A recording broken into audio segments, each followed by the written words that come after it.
My son texted me, "Don't come to my daughter's wedding." No explanation. No call. I replied, "That's fine." Then I got in the car anyway. When I arrived, security was already waiting. One of them stepped forward.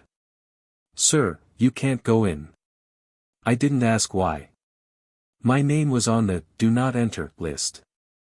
I stepped aside and looked through the glass. Inside, everything was perfect.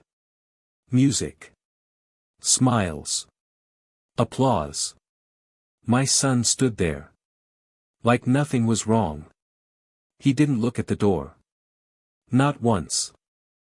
Then he raised his glass. "Before we continue, I want to introduce someone important." A pause.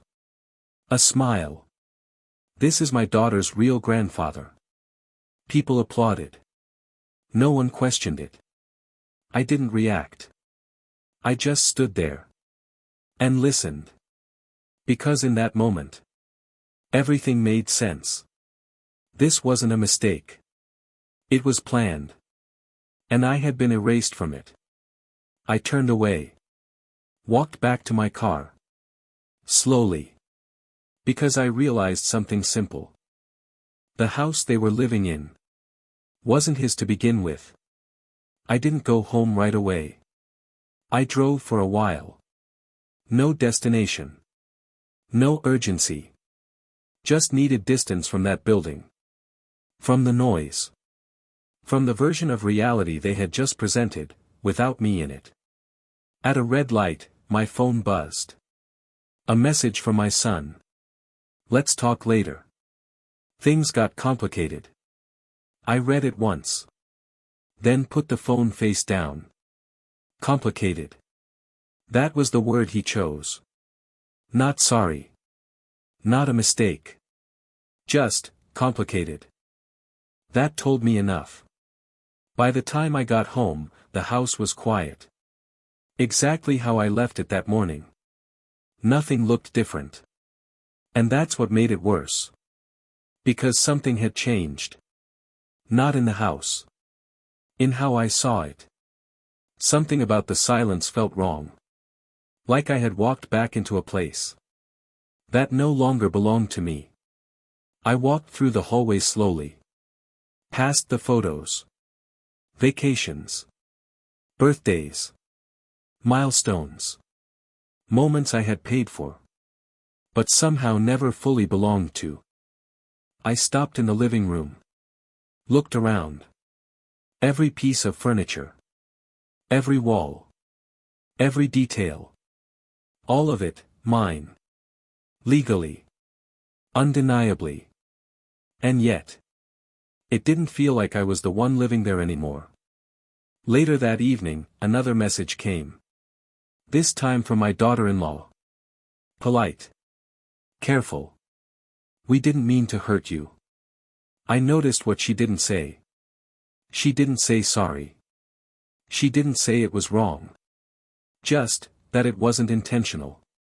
I didn't reply. Because intent wasn't the issue. Planning was. That night, I couldn't sleep.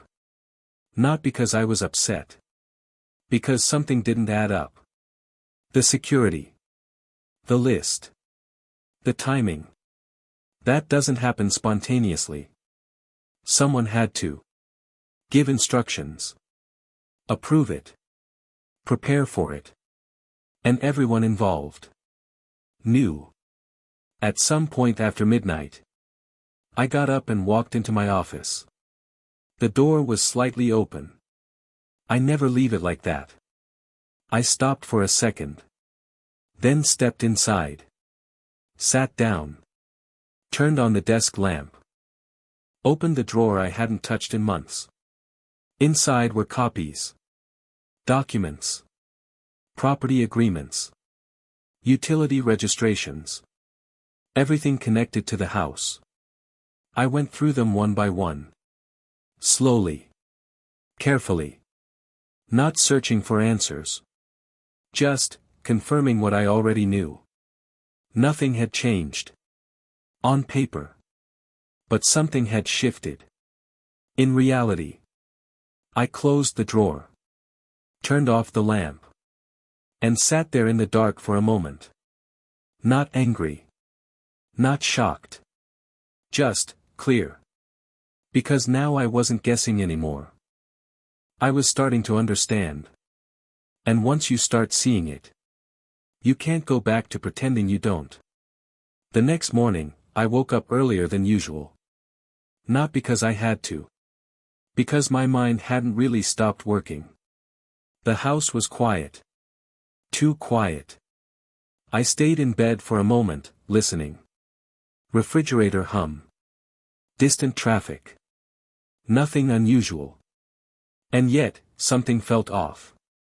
I got up and walked into the kitchen. Everything was exactly where it should be. Coffee machine. Cups. Mail. Untouched. But when I reached for the cabinet, I paused. The handle felt different. Not broken. Not obvious. Just used. Like someone had opened it recently. More than once. I stood there for a second. Then opened it. Everything inside was in place. Nothing missing. Nothing out of order. Still. I closed it slowly. And moved on. Later that morning, I checked my phone. No calls. No apology. No attempt to explain. Just a message from my son. Sent late at night. We'll figure this out. I read it. Then locked the screen. Figure it out. That wasn't how this worked anymore. Around noon, I stepped into my office again. The door was closed this time. Exactly how it should be. But something pulled my attention to the desk. A pen. Slightly out of place. Not where I leave it. Not how I leave it. Small detail. Easy to ignore. But I didn't. Because small details are usually the ones people don't think you'll notice. I sat down. Looked at the surface. Everything seemed untouched. Organized. Controlled. And yet. There was a feeling. Like someone had been there. Not searching. Not rushing. Just, present. I opened the top drawer again. Checked the documents. Still there. Property papers. Agreements. Nothing missing. But this time. I noticed something else. A folder had been moved slightly forward. Just enough to see the edge. Not enough for anyone else to care. I adjusted it back. Closed the drawer. And leaned back in the chair. Slowly. Carefully. Because now it wasn't just a feeling anymore. It was repetition. The door. The cabinet. The desk. Different rooms. Different moments. Same pattern. Subtle. Controlled. Intentional. I stood up and walked through the house again. Not like before. Not casually. This time, I was paying attention. Every detail. Every surface. Every position. The living room. The hallway. The stairs. And then I saw it. Near the entrance. A pair of shoes. Not mine. Not where they should be. Placed neatly. Like they belonged there. I stared at them for a moment. Trying to remember. Had they been there yesterday? I couldn't say for sure. And that was the problem. Nothing was obvious. Nothing was clear. But everything felt wrong. I checked the time. Then looked back at the door. Locked. Exactly how I left it. No damage. No sign of entry. No reason to question it. And yet. I did. Because patterns don't form out of nothing. Someone had been inside. Not by accident. Not once. More than once. And they weren't hiding it completely. Just enough to stay unnoticed. Until now. I walked back into the living room. Stopped. And looked around one more time. This house was still mine. Every document confirmed it. Every payment. Every record. And yet, someone was already acting like it wasn't. And the more I thought about it, the clearer it became. This wasn't just about the wedding. This wasn't just about being excluded. Something else had started. Quietly. Carefully. Without asking. And now, I was starting to see it. Part 4. By the third day, the silence started to feel organized. Not empty. Not accidental. Controlled. I was in my office when my phone buzzed again. This time, it wasn't my son. It was a number I recognized. The property manager. I hadn't spoken to him in months. Just checking, he said. Are we still proceeding with the transfer? I didn't answer right away. Transfer? I asked. A pause. Then, carefully. Yes, the occupancy update. I received instructions earlier this week. Instructions. Earlier this week. Before the wedding. I leaned back in my chair. Who sent them? Another pause. Longer this time. Your son forwarded the request, he said. Said it was already approved. Approved. I didn't correct him. I didn't need to. Send me everything, I said. Of course. The email arrived a minute later. Attachments. Short notes. Forwarded messages. Clean. Professional. Planned. I opened the first file. A request to update occupancy status. To reflect a permanent residence change. My name was no longer listed. I didn't react. Just moved to the next document. Access permissions. Utility control. Authorization changes. All of it prepared. Not executed yet. Waiting. Like someone had paused just before the final step. And then I saw it. A message. Forwarded twice. Originally sent from my son's wife. Let's finalize everything before the ceremony. It's better if this is handled quietly. I read that line again. Not because I didn't understand it. Because I did. Completely. This wasn't about comfort. Or appearances. This was about removal. Clean. Quiet. Permanent. I closed the file. Sat still for a moment. Then opened it again. Not searching. Just confirming. The timing. The coordination. The intent. All of it lined up. The message. The list. The speech. And now this. It wasn't one decision. It was a sequence. And I had been the only one not included in it. I stood up slowly. Walked to the window. Looked out. The street was the same. People moving. Cars passing. Nothing had changed. Except the position I held in my own life. Behind me, on the desk. The documents remained open. Waiting. Like they expected a reaction. But I didn't react. Not outwardly. Because this wasn't the kind of situation you respond to emotionally. This was the kind you respond to precisely. I went back to the desk. Closed the files. One by one. Carefully. Then picked up my phone. Scrolled to my son's number. And stopped. Not yet. He wasn't ready for that conversation. Not from this position. Instead, I opened a different contact. My lawyer. He answered on the second ring. I need to review all active property records, I said.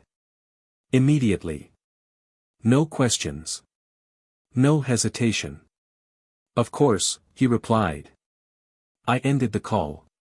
And placed the phone back on the desk. Everything was clear now. Not suspected. Not assumed. Confirmed.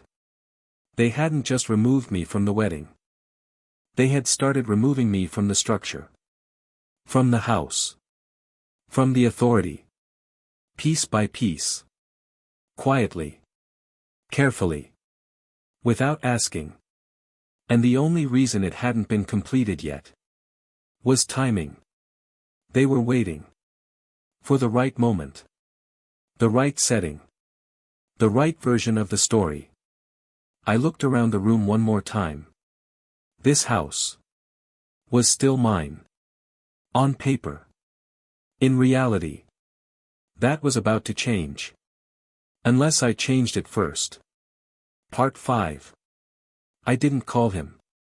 Not yet. Because now it wasn't about what I suspected. It was about what I needed to hear. From him. Later that evening, my phone rang. His name on the screen. I let it ring once. Twice. Then answered. His voice sounded normal. Too normal. Hey. I was going to call you earlier, he said. I didn't respond. I think things got a little out of hand, he continued. We just didn't want any tension at the wedding. Tension. That's what he called it. I stayed quiet. He kept talking. About stress. About expectations. About how his wife felt uncomfortable. How her family had certain standards. And how it was just easier this way. Easier. For who? I finally spoke. Did you put my name on that list? A pause. Not long. Just enough. Yes, he said. No hesitation after that. No attempt to deny it. I thought it was the best option, he added. The best option. I repeated it in my head. Not because I didn't understand. Because I did. Completely. You were going to change the house records too, I said. Another pause. Longer this time. Then. We were going to talk to you about that. Later. After.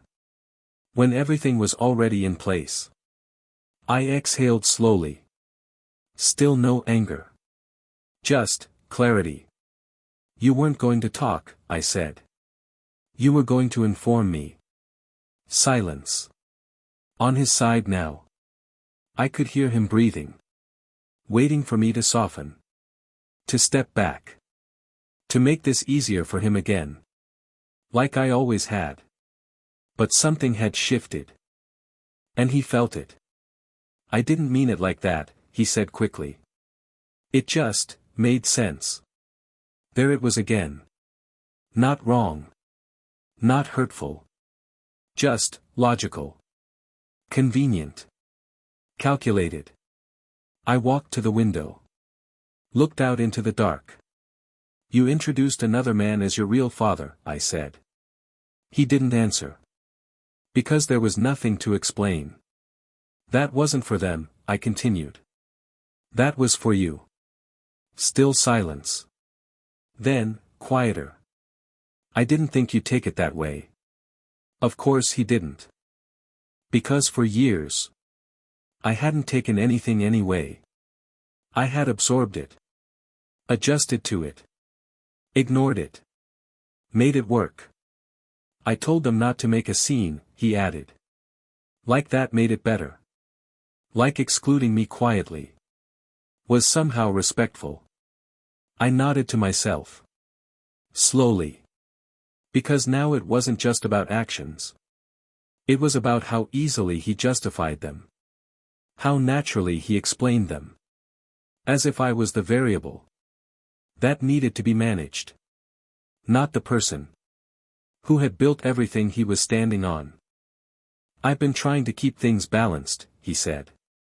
Between you and everything else. Everything else. That's what I had become. Something to manage. To adjust around. To remove when necessary. I gave you space, I said. I stayed out of your decisions. I didn't interfere. And you took that as permission. He didn't interrupt.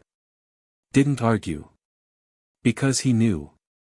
I thought you understood, he said finally. I did, I replied. That's the problem. Silence again. But this time, it was different. He wasn't waiting for me to calm down. He was realizing I wasn't going to. I didn't think it would go this far, he said. It already had. Long before the wedding. Long before the list. This was just the first time. I stopped ignoring it. I'm not angry, I said. And I wasn't. I'm just done. The words landed heavier than anything else I had said. Because they weren't emotional. They were final. Wait, he started. But I ended the call. Not out of spite. Not to punish him. Because there was nothing left to discuss. The line had already been crossed. And there was no version of this. Where we went back. To how it was before. Part 6. The next morning felt normal. Too normal. The kind of quiet that doesn't ask questions. I woke up at the same time. Made coffee the same way. Sat at the same table. Nothing had changed on the surface. And that was exactly the point. Because whatever happened next wasn't going to be visible right away. Around 9, my lawyer called back. I've reviewed the documents, he said. Everything is still under your name. I know, I replied. A brief Part 7. I didn't rush. There was no reason to. By the time people feel pressure, it's already too late to avoid it. Around 10 that morning, the first call went out. Not to my son. To the property manager. Proceed with the occupancy review, I said. Effective immediately. No emotion. No explanation. Understood, he replied.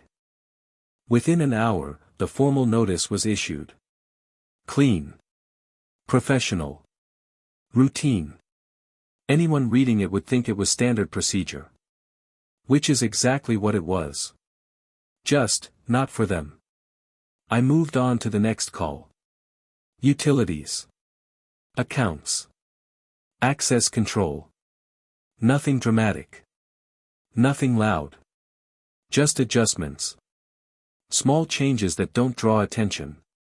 Until they start affecting daily life. By early afternoon, everything was in motion. Not visible. Not yet. But already working. I didn't check my phone. I didn't need to. Because reactions don't come instantly. First comes confusion. Then doubt. Then, realization. It started later that evening. A missed call. Then another. Then a message. Hey, did something change with the house? I read it. Didn't reply. A few minutes later. The system says something about occupancy review. Do you know anything about that? Of course I did. Still no response. An hour passed. Then another message. Shorter this time. Call me. I set the phone down. And went about the rest of my evening. Dinner. Dishes. Routine. Because whatever urgency he felt wasn't mine. The next morning, the calls came earlier. More frequent. Less controlled. By the third call, I answered. Something's wrong, he said immediately. The property manager is talking about documents, timelines. What is going on? His voice wasn't calm anymore. It was tight. Pressed. Trying to stay in control. But slipping. I'm reviewing the property, I said.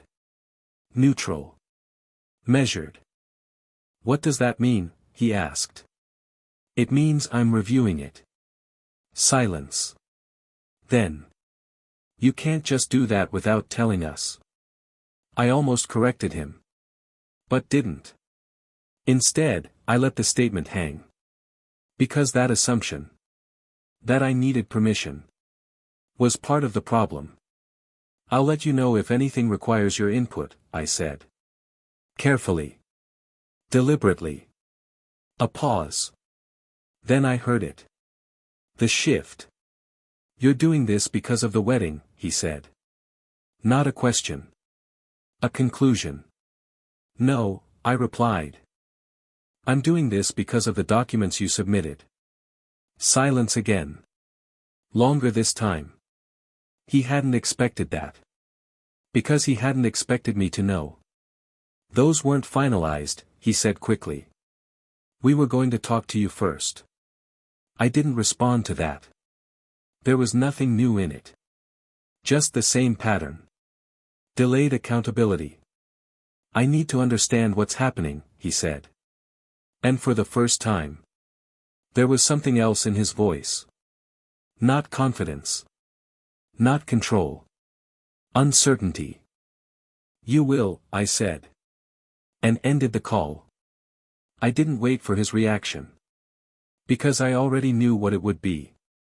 More calls. More messages. More attempts to regain footing. And by midday, they came. From him. From his wife. Even from numbers I didn't recognize. Questions. Requests. Carefully worded concern.